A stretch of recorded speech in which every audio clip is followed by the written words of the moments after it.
On dit que la trahison fait plus mal quand elle vient de son propre sang. Mais cette nuit-là, au bord du ravin, ce qui faisait le plus mal n'était pas le froid de la pluie, mais le rire cruel de l'homme qui avait juré de le protéger. Imaginez cela.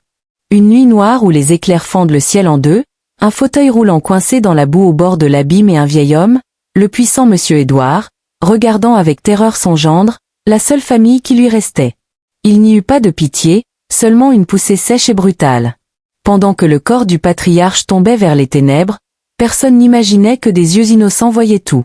Des yeux qui ne pouvaient pas parler, mais qui savaient regarder là où personne d'autre ne regardait. Avant que le destin de cet homme ne change pour toujours, je veux vous demander quelque chose. N'oubliez pas de vous abonner à la chaîne et d'aimer la vidéo et dites-nous en commentaire d'où vous nous regardez. Ça nous fait toujours plaisir de le savoir. Cet après-midi-là, le ciel au-dessus du domaine des Cèdres s'était assombri comme la conscience d'un pêcheur. Le vent soufflait avec une force qui arrachait les branches des vieux arbres et faisait trembler les fenêtres de la grande maison. Mais Édouard n'était pas en sécurité à l'intérieur de ces murs de pierre. Il était dehors, très loin de la sécurité de son foyer, traîné vers l'endroit le plus dangereux de la propriété, le ravin, un précipice profond où la rivière rugissait en bas, attendant d'engloutir tout ce qui tomberait. Édouard, avec ses 78 ans et les jambes inutiles depuis une décennie, s'accrochait aux accoudoirs de son fauteuil roulant. Ses phalanges étaient blanches. L'eau trempait ses cheveux gris, collant les mèches sur son front, et la boue éclaboussait son costume de soie, celui qu'il avait mis pour le dîner qui n'eut jamais lieu. « Marc, arrête-toi. Par l'amour de Dieu, qu'est-ce que tu fais ?» La voix du vieil homme se perdit dans le grondement des tonnerres. Marc, son gendre, ne s'arrêta pas.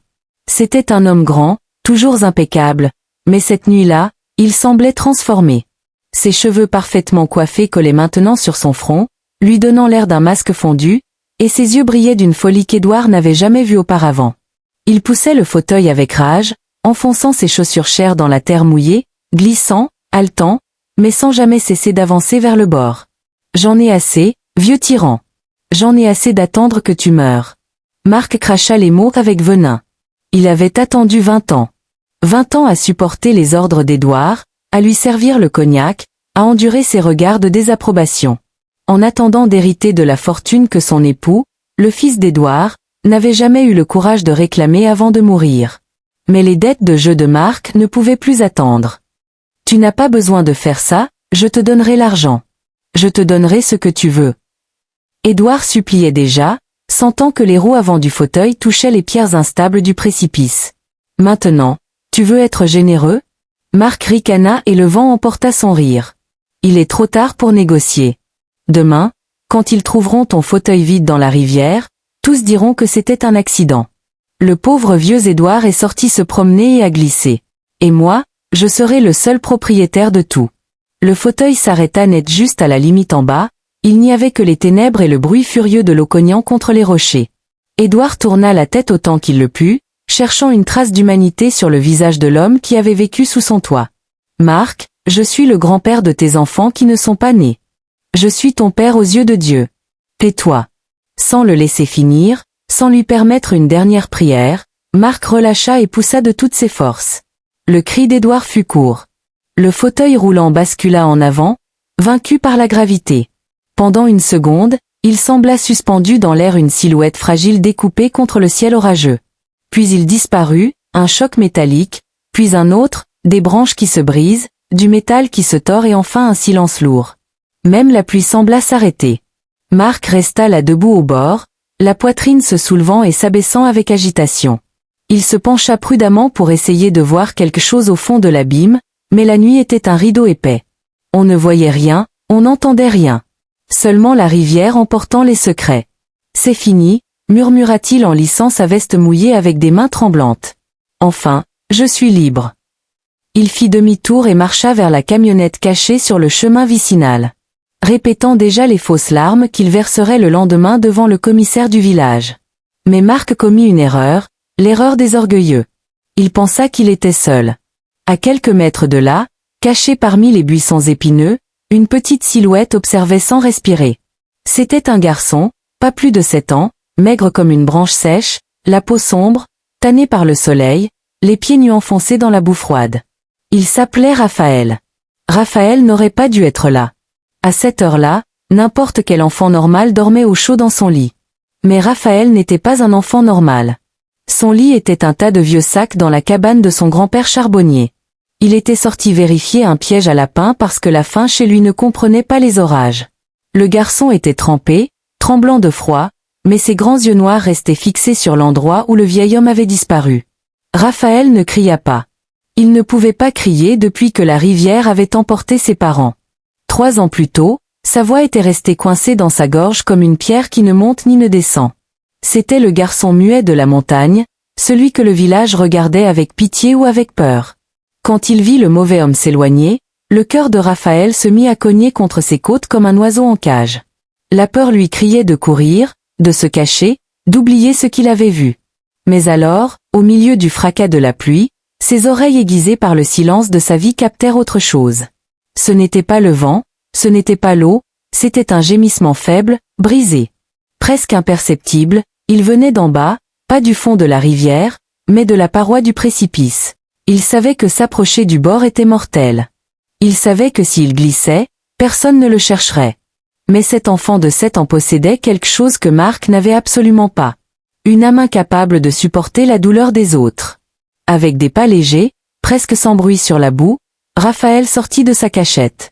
Il se traîna sur le ventre jusqu'au bord de l'abîme et regarda en bas. Un éclair illumina le ravin une fraction de seconde. Ce qu'il vit le paralysa.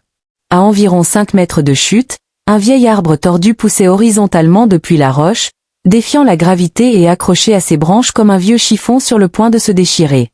Il y avait Édouard. Le fauteuil roulant avait disparu au fond, mais le vieil homme s'accrochait encore. Les mains ensanglantées, le bois glissant. Suspendus au-dessus de la mort. Leurs regards se croisèrent. L'homme puissant et le garçon qui n'avait rien. Dans les yeux d'Édouard, la terreur pure, dans ceux de Raphaël. Un instant de doute, puis une décision plus lourde que son propre corps. Le garçon se leva. Il chercha à sa ceinture la corde qu'il utilisait pour attacher le bois. Puis il chercha une roche ferme pour la fixer. Cette nuit-là, la mort devrait attendre. Parce qu'un ange muet venait de déclarer la guerre. La pluie ne pardonnait pas. Elle tombait comme des fouets froids sur le dos de Raphaël. Mais le garçon ne sentait ni l'eau ni le vent. Toute sa petite existence se concentrait sur le nœud que ses doigts maladroits essayaient d'attacher autour d'une grosse racine d'agave qui dépassait de la terre. La corde d'Ixtol était rugueuse, vieille et lui écorchait la peau des mains. Mais il serra fort, 2-3 fois, s'assurant qu'elle tiendrait. En bas, dans les ténèbres du ravin, Édouard sentait que les forces l'abandonnaient. L'arbre qui le soutenait craquait dangereusement à chaque rafale de vent. Ses bras, habitués à tenir des verres de cristal et à signer des chèques, brûlaient maintenant d'une douleur insupportable en soutenant son propre poids. Il était sur le point de lâcher. Il était sur le point de se laisser tomber dans cet abîme noir quand quelque chose heurta son épaule. Une ombre, c'était le bout d'une corde. Édouard leva les yeux, aveuglé par l'eau et la boue. En haut, découpé contre le ciel éclairé par les éclairs, il vit la silhouette minuscule du garçon. « Tu ne pourras pas » cria Édouard d'une voix brisée par la panique. « Tu es trop petit, va chercher de l'aide, amène quelqu'un. » Mais Raphaël ne bougea pas. Il ne courut chercher personne parce qu'il savait une vérité que le vieil homme ignorait. Il n'y avait pas de temps. S'il partait, l'arbre céderait avant qu'il ne revienne. Le garçon se jeta au sol, se remplissant la poitrine de boue et lui fit des signes frénétiques avec les mains. « Accroche-toi, attache-toi. » Le vieil homme comprit. Avec un gémissement d'effort, il lâcha une main du tronc et attrapa la corde. La peur le faisait trembler tant qu'il lui fallut plusieurs essais pour passer la boucle sous ses bras et la nouer à sa taille. « Vas-y » cria-t-il, fermant les yeux et se recommandant à la Vierge. Raphaël es mit bout. Il n'avait pas la force d'un homme, ni même celle d'un adolescent. Mais il avait la ténacité de celui qui a grandi à porter du bois dans la montagne. Il recula en tendant la corde et utilisa son propre corps comme contrepoids, enfonçant ses talons nus dans la terre mouillée. La première traction fut brutale. La corde s'enfonça dans sa taille et dans ses mains, lui brûlant la peau. Édouard pesait bien plus qu'un sac de charbon. Le garçon poussa un grognement, un son guttural qui remplaçait sa voix et tira de nouveau. Édouard essayait d'aider en cherchant des appuis avec les pieds sur la paroi glissante du précipice, mais ses jambes mortes ne répondaient pas. C'était un poids mort. Le vieil homme pleurait d'impuissance et de honte. Lui, le propriétaire de toute la vallée, dépendant des bras maigres d'une créature qu'il ne connaissait même pas. En haut, Raphaël sentait que ses bras allaient lui être arrachés. Ses pieds glissaient dans la boue. Il reculait d'un pas et la force de la gravité le tirait de deux vers l'avant. Mais alors, le garçon regarda ses propres mains ensanglantées et se rappela les yeux de ses parents avant de mourir. Pas une fois de plus. Aujourd'hui, personne ne meurt. Avec une fureur soudaine, Raphaël chercha le tronc de la gave, passa la corde autour de l'écorce rugueuse pour faire levier et tira de tout son poids. Édouard monta d'un demi-mètre puis d'un autre. Ce fut une bataille de minutes qui semblèrent des heures. Quand enfin la main pleine de bagues d'Édouard apparut au bord du précipice, Raphaël se jeta au sol et l'attrapa par le poignet. La peau douce et froide du monsieur rencontra la peau calleuse et chaude du garçon. Avec un dernier effort à deux, ils réussirent à traîner le corps du vieil homme hors de l'abîme, le laissant tomber sur l'herbe mouillée, loin du bord. Tous deux restèrent allongés sur le dos, respirant avec difficulté, tandis que la pluie continuait à tomber sur eux. Nettoyant la boue et la mélangeant aux larmes, Édouard sentait que son cœur allait exploser. Dans sa poitrine. Il était vivant, incroyablement vivant. Il tourna la tête vers son sauveur. Raphaël était recroquevillé, serrant ses genoux, grelottant de froid. Ses mains étaient à vif à cause du frottement de la corde. « Petit », murmura Édouard d'une voix rauque. « Qui es-tu » Raphaël s'assit lentement et le regarda. Ses yeux noirs étaient profonds, anciens, comme s'ils avaient vu des siècles de tristesse. Il porta un doigt à ses lèvres, puis se toucha la gorge en hochant la tête négativement. « Muet », murmura le vieil homme. Et alors, un éclair illumina le visage du petit et la mémoire d'Édouard, si aiguisée pour les affaires, lui renvoya une image cruelle. 2 ans plus tôt, un groupe de charbonniers était venu demander la permission de ramasser du bois sec aux limites de son domaine. Édouard les avait chassés. Il se rappelait avoir vu un vieil homme avec un garçon muet accroché à son pantalon. Il se rappelait avoir pensé que c'étaient des gens sales qui enlaidissaient sa propriété. « Tu es le petit-fils d'Antoine, le charbonnier » dit Édouard.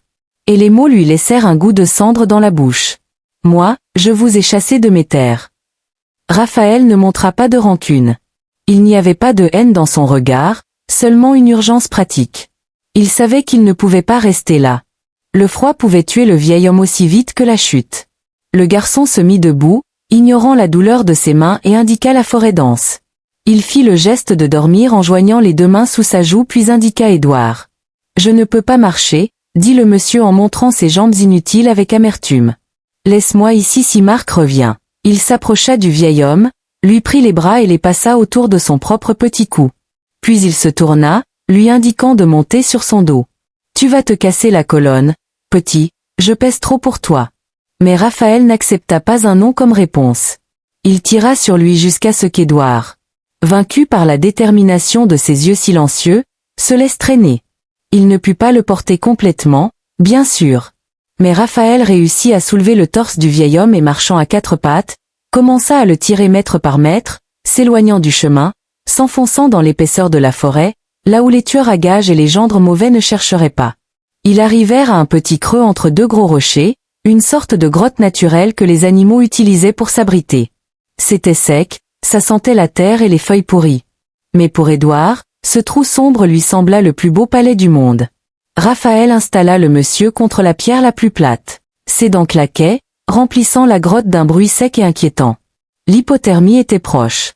Sans perdre une seconde, le garçon ressortit sous la pluie. Il revint 1 minute plus tard avec une poignée de feuilles d'arnica sauvage et un peu de mousse sèche avec une délicatesse qui contrastait avec ses mains rugueuses. Raphaël pressa l'eau de sa propre chemise usée et nettoya le sang sur le front d'Édouard. Le vieil homme resta immobile, se laissant soigner. Jamais, dans toute sa vie de luxe, quelqu'un ne l'avait touché avec une tendresse aussi vraie. Ses infirmiers payés le faisaient pour un salaire. Son gendre le faisait en feignant l'amour. Mais ce garçon qu'il avait méprisé le soignait avec la seule chose qu'il possédait, ses mains et le silence. « Pourquoi » demanda Édouard tandis qu'une larme chaude traçait un sillon propre sur son visage sale. « Pourquoi m'aides-tu après ce que je t'ai fait » Il regarda le vieil homme droit dans les yeux. Puis, très lentement, il prit la main droite d'Édouard. Cette main qui avait signé des ordres d'expulsion et des sentences cruelles et la posa sur sa propre poitrine là où battait son petit cœur. Poum poum poum, les mots étaient inutiles. Dans ce contact, Édouard comprit la leçon de sa vie. L'argent achète des terres, achète des maisons, achète des silences, mais il ne peut pas acheter le battement d'un cœur bon. Et là, dans cette grotte froide, tandis que l'orage rugissait dehors, cherchant à finir ce que Marc avait commencé, naquit un pacte sacré entre le patron déchu et l'ange muet. L'aube arriva dans la forêt non pas avec une lumière dorée, mais avec une brume grise et froide qui collait à la peau. L'orage était parti, mais il avait laissé le monde transformé en un marécage de boue et de branches cassées. Dans la petite grotte, Édouard se réveilla avec un gémissement. Son corps était une carte de douleur.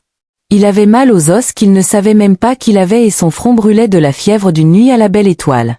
Il sentit des doigts petits lui toucher le bras. Il ouvrit les yeux et vit Raphaël.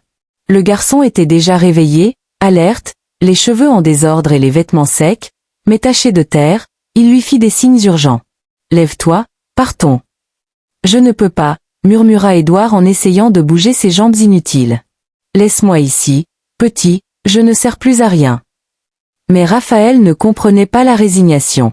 Il nia de la tête en fronçant les sourcils et lui offrit un bâton épais qu'il avait trouvé en l'utilisant comme canne. Puis il s'accroupit et offrit de nouveau son petit dos. Il n'irait pas très loin comme ça, mais le garçon savait que son grand-père avait une vieille brouette près du sentier des chênes verts. Le trajet fut un calvaire. Chaque mètre était une bataille contre la boue et la douleur. Édouard, le grand monsieur du domaine, se vit réduit à ramper et à s'appuyer sur un garçon muet. Ses habits fins déchirés jusqu'à ce qu'ils soient méconnaissables, il leur fallut 1 heure à parcourir ce qu'un homme en bonne santé ferait en 10 minutes. Enfin, ils arrivèrent à une clairière dans la forêt où l'air sentait différent. Ils sentaient la fumée de bois, le pain brûlé. Brûlé et une pauvreté honnête. Là, construite avec des tôles rouillées et du bois de récupération, se trouvait la cabane d'Antoine. À côté de l'habitation, sous un toit de bâche, fumait le four en terre où le vieux faisait du charbon. Un homme aux épaules larges, aux cheveux blancs couverts d'un chapeau usé pelletait de la terre noire. Ses mains et son visage étaient tachés de suie. Cette poussière sombre qui s'incruste dans les pores et n'en sort jamais complètement. Raphaël lâcha Édouard un moment et courut vers lui en lui tapotant doucement la jambe. Antoine se retourna la pelle en l'air, surpris de voir son petit-fils si tôt et si agité. Le garçon indiqua le bord de la clairière où un tas de vêtements sales essayait de se tenir debout. Appuyé contre un arbre. Le vieux plissa les yeux, s'essuya les mains sur son pantalon et marcha lentement vers la silhouette. Quand il fut assez près, il s'arrêta net. Ses yeux, habitués à distinguer les ombres dans l'obscurité du four, reconnurent ses traits altiers, même couverts de boue. « Édouard » demanda-t-il d'une voix qui était moitié étonnement, moitié incrédulité. Édouard leva les yeux. La honte lui brûla plus que la fièvre.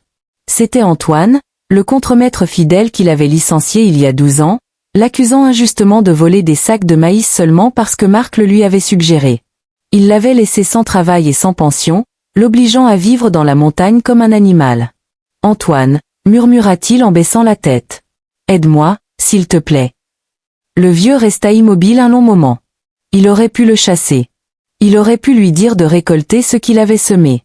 Mais Antoine était de cette race d'hommes qui n'existe presque plus, des hommes pour qui la dignité vaut plus que la rancune. Sans dire un mot, il ôta son chapeau en signe de respect, non pas envers le patron, mais envers la vie humaine. Il s'approcha, le souleva dans ses bras forts comme s'il était une plume et le porta dans la cabane. L'intérieur était pauvre à l'extrême, sol de terre battue, un foyer de bois au centre et un lit de canevas vieux dans le coin. Antoine le déposa avec soin sur le lit, le couvrant d'une couverture de laine qui grattait un peu mais qui chauffait vraiment. Raphaël courut au foyer et servit un bol d'argile rempli d'une bouillie chaude de maïs. Il l'approcha des lèvres du monsieur. « Buvez » dit Antoine en s'asseyant sur un banc de bois en face de lui. « C'est chaud, ça va vous remettre l'estomac. » Édouard but, le liquide épais et doux coula dans sa gorge, lui rendant un peu de vie. Il regarda autour de lui, voyant la pauvreté absolue dans laquelle il vivait. Pas d'électricité, pas de sol en marbre, pas de domestique, seulement de la suie et de la dignité. « Je ne sais pas comment te payer ça, Antoine, » dit-il d'une voix tremblante. « Après ce que je t'ai fait, la faim et le froid sont les mêmes pour tous, monsieur, » le coupa-t-il doucement. « Ici, personne n'est patron et personne n'est ouvrier. Nous sommes juste des gens qui essaient de ne pas mourir. » Édouard sentit les larmes couler de nouveau. Il allait dire quelque chose de plus, allait essayer de demander pardon pour de vrai quand un bruit statique remplit le silence de la cabane. Sur une étagère, une vieille radio à pile attachée avec du fil était allumée pour les nouvelles du matin. La voix de l'animateur local sonnait nasillarde et claire. Et dans d'autres nouvelles regrettables, la communauté de Sainte-Thérèse est en deuil. Cette nuit-là, un tragique accident a été signalé au domaine des Cèdres. Le respecté Édouard, patriarche de la famille, a disparu. On a trouvé son fauteuil roulant détruit au fond du ravin.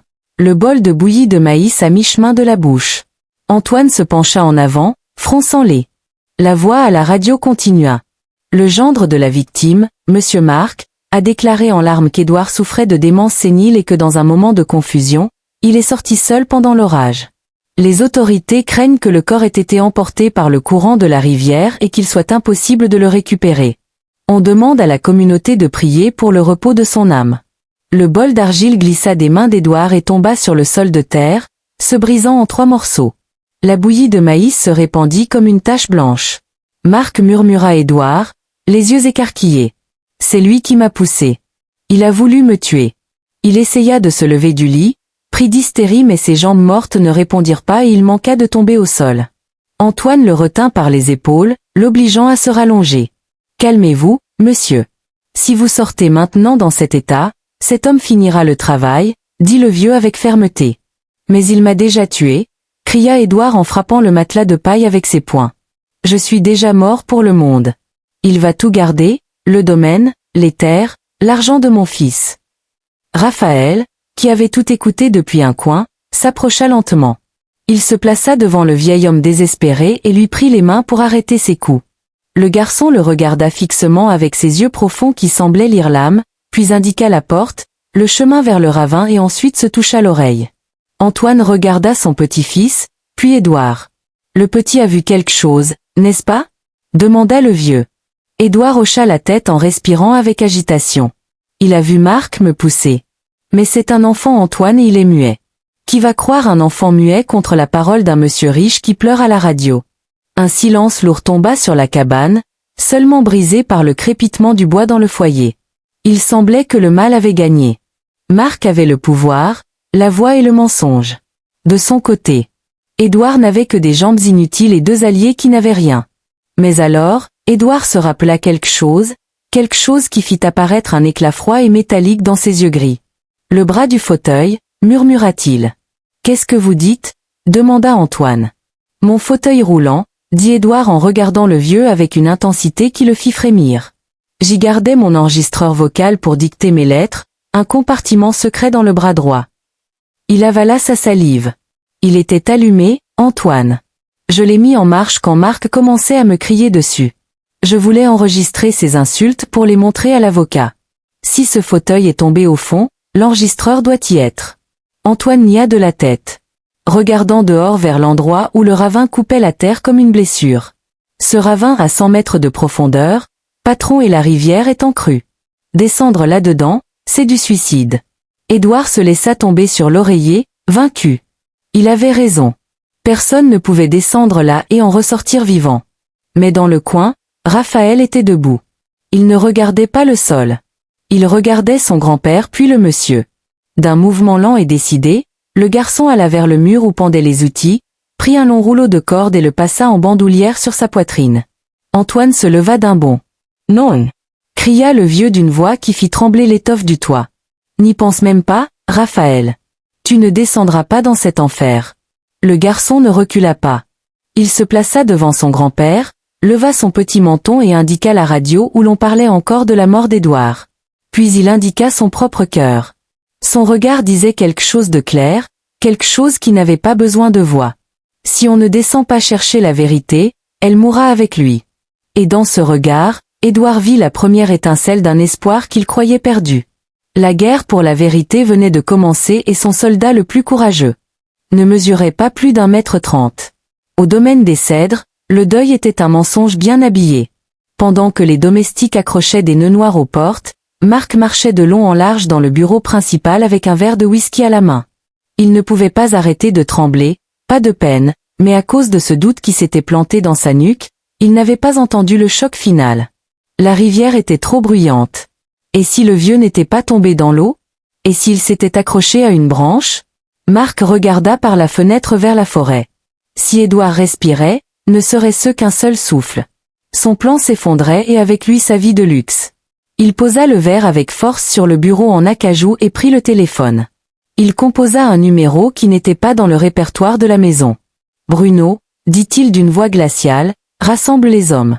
Je veux qu'ils descendent à la rivière. Je ne veux pas encore la police qui fouine. » Elle marqua une pause. « Cherchez le corps et écoutez-moi bien.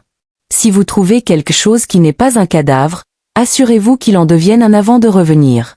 Compris ? » De l'autre côté de la ligne, Bruno, le chef de la sécurité du domaine, un homme avec des cicatrices sur les phalanges et peu de conscience, siffla ses chiens. Dans la cabane du charbonnier, l'air changea soudain. Ce ne fut pas le vent, ce fut le bruit. D'abord le rugissement lointain de moteurs de camionnettes rompant la paix de la montagne, puis les aboiements frénétiques de chiens de chasse, des bêtes entraînées à sentir le sang et la peur. Antoine, qui aiguisait une machette, resta immobile. Ses vieilles oreilles, mais expertes, reconnurent le danger immédiatement. « Ils arrivent déjà », dit le vieux en crachant par terre, « ils ne viennent pas pour sauver quelqu'un. » Édouard assis sur le lit de camp sentit le sang descendre à ses pieds. Qui c'est ? La police ? Ces moteurs sont ceux des camionnettes du domaine. Et ces chiens sont ceux de Bruno. Il releva la tête. S'ils vous trouvent ici, ils ne poseront pas de questions. Ils tireront et diront ensuite qu'ils nous ont confondus avec des coyotes. La panique s'empara de la petite pièce. Édouard essaya de se lever mais ses jambes restaient un poids mort. Vous devez partir. Laissez-moi ici. Dites-leur que vous m'avez trouvé mort. Taisez-vous, ordonna Antoine en oubliant les hiérarchies. Le garçon était déjà à la porte, les yeux grands ouverts, surveillant le chemin.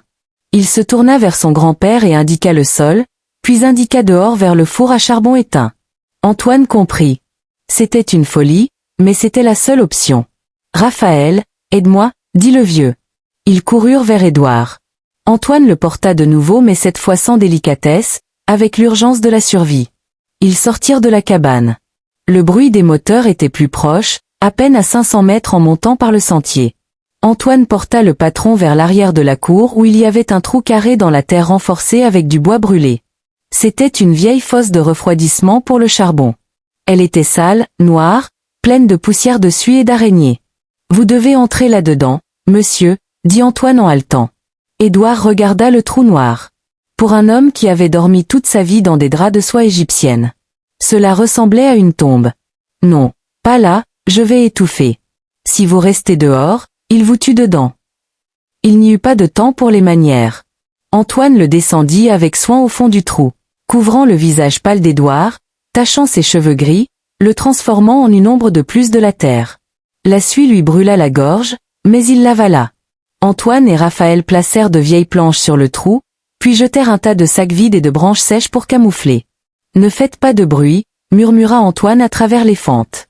« Même si vous sentez que vous allez mourir, ne respirez pas fort. » À peine avait-il fini de le couvrir que la première camionnette entra dans la clairière en dérapant sur la boue, 2 hommes descendirent, des fusils à l'épaule. Bruno, un type chauve au regard de reptile, descendit ensuite tenant la laisse de 2 bergers allemands qui tiraient avec fureur en reniflant l'air. Antoine était debout devant sa cabane, nettoyant sa machette avec un chiffon, feignant un calme qu'il n'avait pas.